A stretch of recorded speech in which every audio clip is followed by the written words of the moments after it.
लेकर कश्मीर तक मौसम का मिजाज बदला बदला नजर आ रहा है। दिल्ली में बारिश हो रही है तो कश्मीर में जबरदस्त बर्फबारी। कश्मीर घाटी इस बार बर्फबारी देर से शुरू हुई, ऐसे में सर्दी देर तक रहने की उम्मीद है।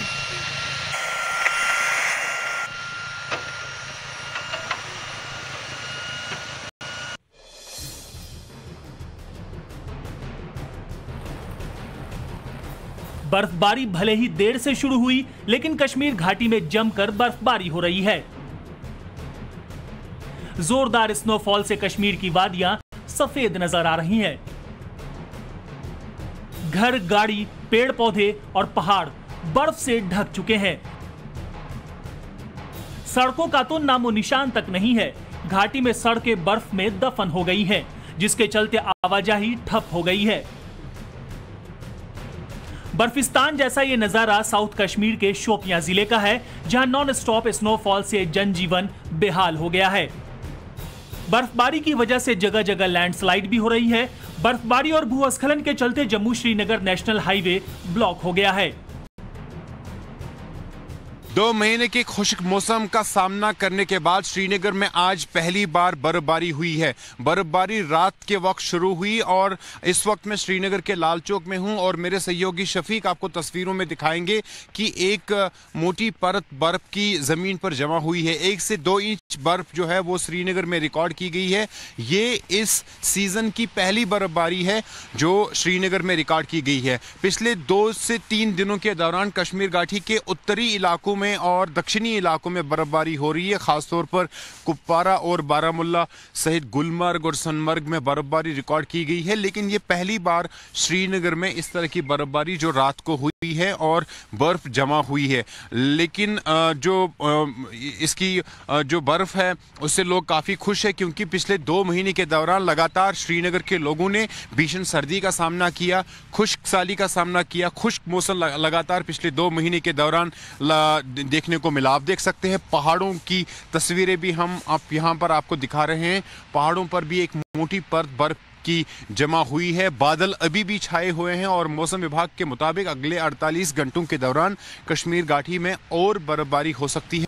कश्मीर घाटी में मौसम का मिजाज तेजी से बदल रहा है। बर्फबारी के साथ हल्की बारिश भी हो रही है, जिसकी वजह से लैंडस्लाइड का खतरा बढ़ गया है।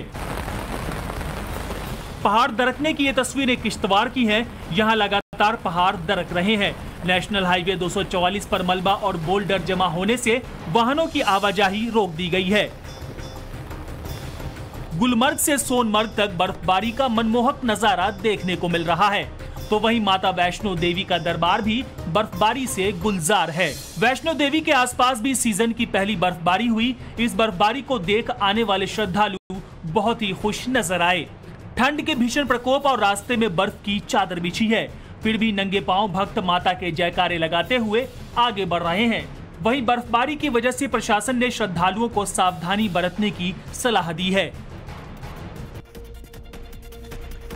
वहीं 11वें मामले को लेकर मुस्लिम संगठनों की बैठक शुरू हो चुकी है। बड़ी खबर, जमीयत उलेमाए हिंद से मौलाना अरशद मदनी, मौलाना महमूद मदनी, जमात इस्लामी हिंद के राष्ट्रीय उपाध्यक्ष सलीम इंजीनियर और मलिक मोहतशीम, मुस्लिम पर्सनल लॉ बोर्ड के प्रवक्ता सैयद कासिल रसूल इलियास, कमाल फारूकी, जमात पहले अहले हदीस से इमाम असगर अली मेहंदी, जमीयत उलेमाए हिंद से मौलाना नियाज अहमद फारूकी इलाहाबाद हाईकोर्ट में याचिका दायर करेंगे। गौरव श्रीवास्तव हमारे साथ फोनलाइन पर जुड़ चुके हैं। गौरव, जैसे ही कोर्ट की ओर से फैसला आया था, मुस्लिम पक्ष ने ठान ली थी कोर्ट जाएंगे, क्या कुछ कह रहे हैं, क्या हो रहा है अभी मामले को?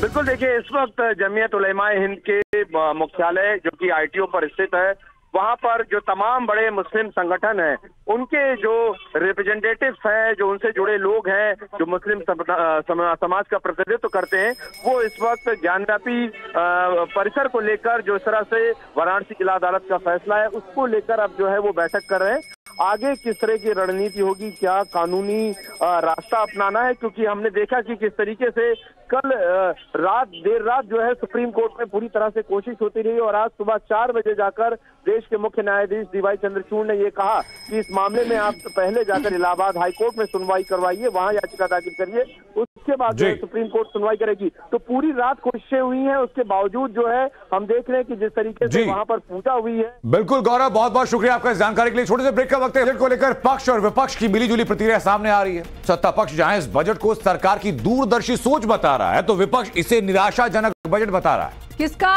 क्या यहां पर नजरिया है बजट पर? सत्ता पक्ष वर्सेस विपक्ष है। सियासी चेहरों के अंतरिम बजट पर क्या राय है, सुनिए।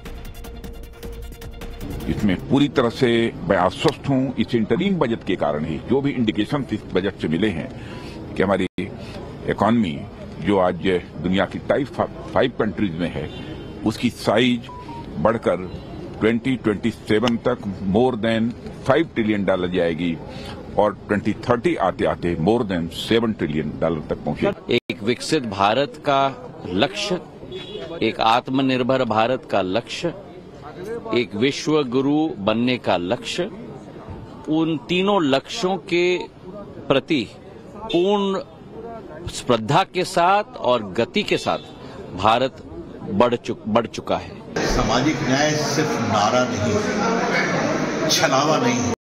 सामाजिक न्याय प्रामाणिक डिलीवरी, गुड गवर्नेंस जमीन पर आता है तो आप देख रहे हैं क्या गैस, क्या आवास, क्या सड़कें, क्या गांव का विकास। 1947 और आज में बहुत फर्क है, और 2047 में क्या होगा ये हम और आप जानते हैं। जनता अगर खुशहाल होगी तो ही भारत आगे बढ़ेगा, सरकार खुशहाल होगी तो भारत आगे नहीं बढ़ सकता। किसान की आमदन दोगुनी करी जाएगी, 5 करोड़ युवा को रोजगार मिलेगा, स्वच्छ भारत हो जाएगा, नमामि गंगे हो जाएगा। आज तो उन चीज़ों का जवाब देना था भी कितने युवा को रोजगार दिया, कितने फीसदी किसान की आमदन दुगनी हो गई है। और अच्छे दिन तो मेरे लिए ये है कि आप कह रहे हैं कि 25 करोड़ लोगों को आपने पॉवर्टी लाइन से उनका जीवन स्तर ऊपर उठाया है, और अगली लाइन में कह रहे हैं कि 80 करोड़ मतलब 70% आबादी को तो आपको मुफ्त राशन देना पड़ रहा है, क्योंकि वो खुद कमा भी खा तक नहीं सकते। असली बजट तो जुलाई में आएगा, इंट्री बजट में कोई ऐसी बात नहीं। क्या क्या बेनिफिशियल चीजें थी अगर आपको लगा हो या जो बताना चाहिए? मुझे कुछ बताना नहीं है, ये तो वही पुराना बजट चल रहा है, जो काम में है वो करनी है, और ठीक है चल रहा है। रोजगार के अवसर सोरेन को 1 दिन की न्यायिक हिरासत दी गई है। ईडी रिमांड को लेकर कोर्ट ने फैसला सुरक्षित रख लिया है। कोर्ट में कल फिर इस मामले पर, इस रिमांड पर बहस होगी। हेमंत सोरेन को बिरसा मुंडा कारागार भेजा जाएगा। ईडी ये लाइव तस्वीर आपको दिखा रहे टाइम्स ऑन भारत पर, जहां की अब 1 दिन की न्यायिक हिरासत को मंजूरी दी गई है, और अब इस मामले पर रिमांड को लेकर कल फिर सुनवाई होगी। रिमांड को लेकर ही ईडी पहुंची थी अदालत में लेकर के हेमंत सोरेन को। हेमंत सोरेन की तरफ से गिरफ्तारी को लेकर याचिका दायर की गई थी।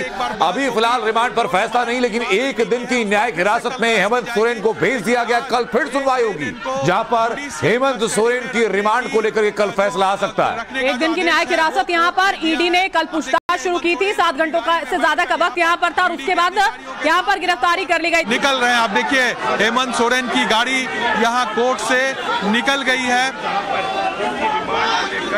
हेमंत सोरेन अभी निकल गए हैं यहां से, और जो कोर्ट ने अभी 1 दिन की जुडिशियल कस्टडी की बात कही है कि एक दिन इनको जुडिशियल कस्टडी में आज रखा जाएगा, और उसके बाद चूंकि ईडी के तरफ से 10 दिन की रिमांड की मांग की जा रही थी, लेकिन कोर्ट ने इस पर कल फिर से एक बार बहस करने की बात कही है कोर्ट ने, और कल फिर से जो ईडी की रिमांड की मांग है उस पर बहस होगी। लेकिन यहाँ पर आप देखिए जो कार्यकर्ता है वो लगातार यहाँ पर नारेबाजी कर रहे हैं। जो बड़ी संख्या में कार्यकर्ता यहाँ पर जुटे थे कोर्ट परिसर में, और यहाँ पर नारेबाजी चल रही है। लगभग 2 घंटे के आसपास यहाँ पर पूछताछ हुई है कोर्ट के अंदर। जो ले जाया गया था 2:30 बजे के करीब हेमंत सोरेन को कोर्ट ले जाया गया था, और अभी 4:30 बजे वो कोर्ट रूम से निकले हैं। यानी 2 घंटे तक वो कोर्ट रूम में थे, जहां पर दोनों पक्षों की बहस हो रही थी। और जो ईडी है, ईडी ने 10 दिनों की रिमांड की मांग की थी कोर्ट से, लेकिन कोर्ट ने कहा है कि कल इस पर फिर से एक बार बहस होगी। जो रिमांड की मांग है उस पर कल फिर से बहस की जाएगी, और उसके बाद ये साफ हो पाएगा कि ईडी को कितने दिनों की रिमांड मिलती है, ये देखना होगा। लेकिन आज 1 दिन के लिए जुडिशियल कस्टडी में भेजा गया हेमंत सोरेन को, और ये जुडिशियल कस्टडी उनको कहां रखा जाएगा इस पर अभी भी सस्पेंस है, क्योंकि जब जुडिशियल कस्टडी होता है तो राज्य सरकार ये तय करती है कि कहां उनको रखा जाए। तो सकता है कि इनको होटवार जेल भी भेजा जा सकता है या फिर कैंप जेल बनाकर इनको, चूंकि मुख्यमंत्री अभी थे, उन्होंने अब रिजाइन दिया है, तो ऐसे में कैंप जेल में भी उनको रखा जा सकता है। ये तमाम ऐसी चीजें हैं जो कि सामने आ रही है, लेकिन जो कार्यकर्ता है वो यहाँ पर नारेबाजी कर रहे हैं और कल एक बार फिर हेमंत सोरेन को कोर्ट आना पड़ेगा, जहां पर जो ईडी की जो मांग है उस मांग पर फिर से एक बार यहां पर बहस होगी कोर्ट में और फिर कोर्ट अपना फैसला सुनाएगी। कि रिमांड पर आज कोई फैसला नहीं हुआ है, लेकिन चूंकि गिरफ्तार कर लिया गया था इसलिए एक दिन की जुडिशियल कस्टडी में भेजा गया और कल फिर संकट के बादल हेमंत सोरेन के ऊपर रहेंगे।